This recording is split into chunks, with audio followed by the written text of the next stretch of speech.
Hello everyone, welcome to Hari's Academy. Today we are going to learn the few last modules of cloud computing, one of which is cloud deployment models. So there are three different cloud deployment models which we are going to learn today. One is public cloud, private cloud and hybrid cloud. So when we say about public cloud, it makes it very clear by the name itself.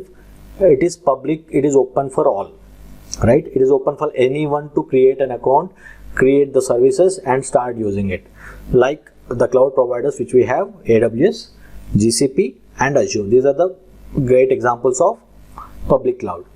So what exactly can we do in public cloud is like we can create our own servers. We can it is like a complete cloud meant for everyone, and we can create our own infrastructure. We can start using it.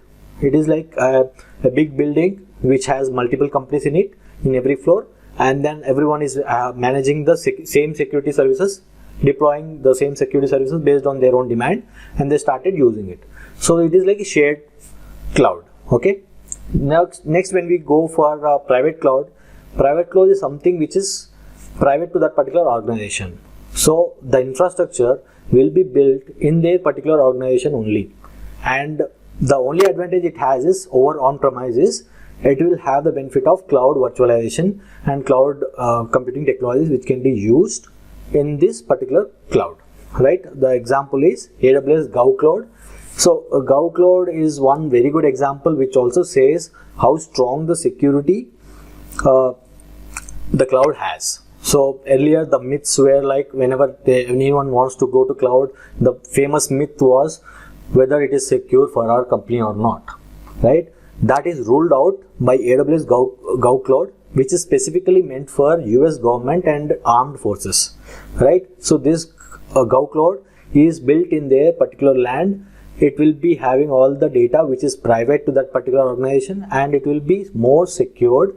It will also follow the compliant guidelines like ITAR, HIPAA and other guidelines which are required for that particular data privacy, right? So that way it is more secure than public cloud. We'll come to know, we'll come more in detail about why public cloud is not very much secure or it is less secure compared to other clouds, right? Third one is hybrid cloud. So in order to get the benefits of both public as well as private, so before going to understand about hybrid cloud, the disadvantage of private cloud is that we cannot expand our infrastructure to a higher extent like we can do it in public cloud, because we will have to build our infrastructure in that particular area, right? Instead of that, if I go for public cloud, I can create n number of servers. I can increase the capacity as much as possible as required, right? So that is the advantage of public cloud. To have the benefits of both public as well as private, we go for hybrid cloud. So in case you have a requirement like you will have to store few data should be stored in a very private way, it should be in a very secured way, then what you can do is you can install that particular application in private cloud while going with other applications on private which need not be more compliant to the data, or which cannot be worried about. Like we need not worry about the data which is on public cloud. That way we can leverage both public as well as private cloud. Okay, so one such example is Kellogg's and Halliburton. Let's see in more detail like how this works with an example. Suppose I have a cloud, right? And along with the cloud, this is a public cloud, suppose, and here what I can do, I can create some applications, right? Like I can this is one application which I have, okay, and similarly I have multiple servers, multiple applications deployed into public cloud. This cloud is like anyone can create an account in this particular cloud and then create users for pertaining to that particular cloud and then start using the services, right? The security of this is completely dependent on the person who is managing the security, right? Whenever we are giving access to that particular services which we have deployed in our public cloud, we should ensure the users are given the permission which is very minimal and which should not be more. Suppose if I want to access S3 is one service. If I want to access it, the permission should be in such a way that it should be either read only or it should be either edit only, or the kind of access the person is going to do the work, the kind of access only should be given. It should not be like full access is given to everyone, and which is how if someone would have made the port as open to everyone, that is where the data breach happens. So to avoid these kind of issues, the security is like a managed service here, where few services are taken, few security things are taken care by cloud providers like Amazon or the Google Cloud, and few things should be taken care by us. Us in the sense the client who is actually working on this particular thing. Similarly, I can have a private cloud which has multiple servers and multiple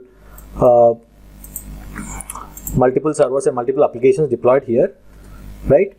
Similarly, what happens here is like this is very much private to that particular organization itself. So no one will be able to access other than the organization people. They will be having different permissions with which they will be able to access only only people with that particular organization, their identity card. They'll only be able to access this particular cloud, right?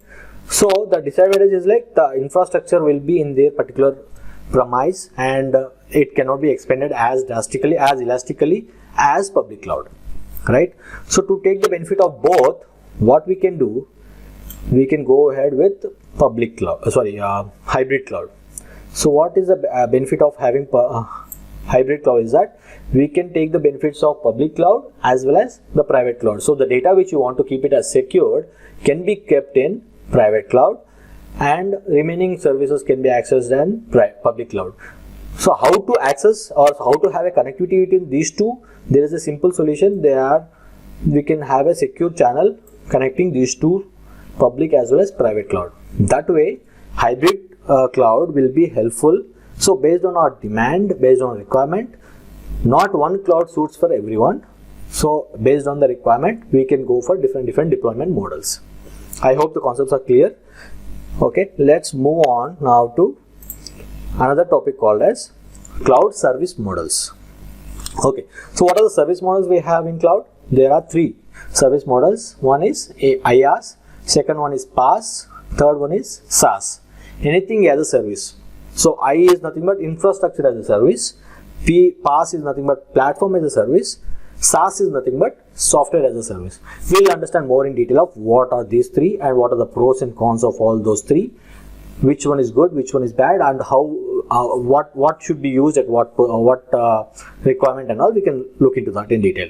So first one is infrastructure as a service. It is like a simple data center with all the servers set up, with no other activity going on the particular thing. So it is like a simple vanilla server which we have set up for our particular organization. Next we go for PaaS. PaaS is nothing but a deployment model. It is like a platform as a service. Here the good example is Azure. Suppose if you want to develop an application on .NET, what you can do is you can use Azure and deploy, you can create or deploy your application on top of Azure. That way you need not worry about servers, you need not worry about the software which has to be installed. That way you will get the more benefit. You have to only concentrate on the application you want to build and the data you have to store, right?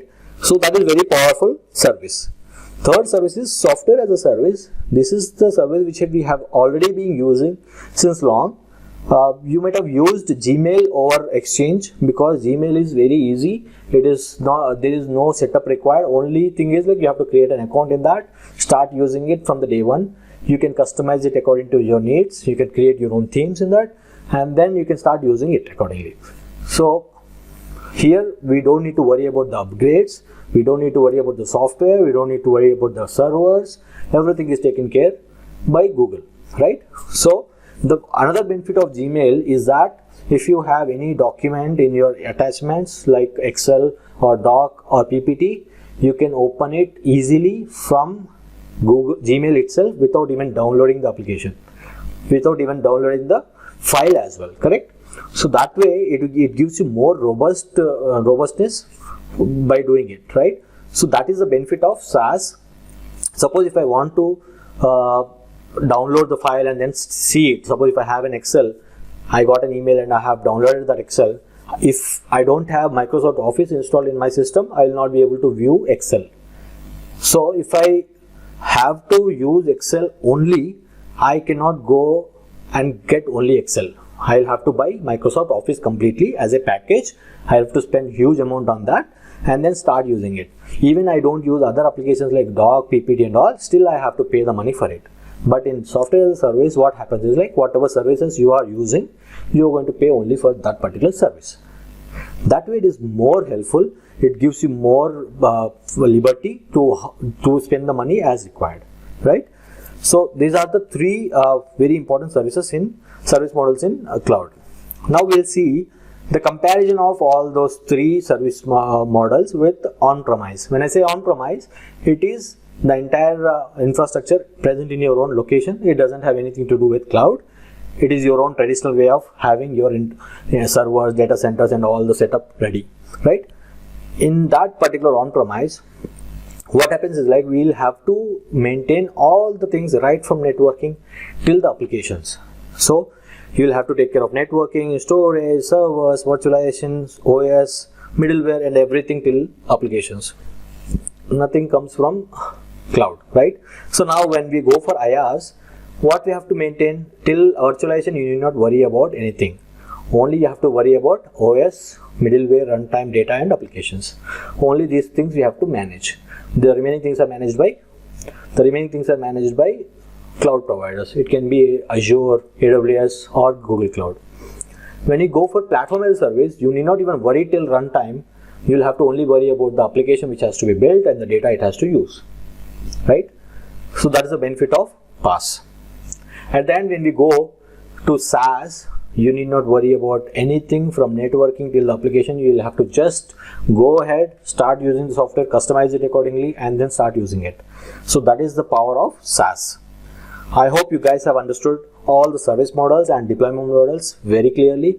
This is the end of the cloud computing. Let's move on to next topic, which would be something on AWS. We are going to start AWS in the next lecture. So see you soon. Happy learning. Thank you.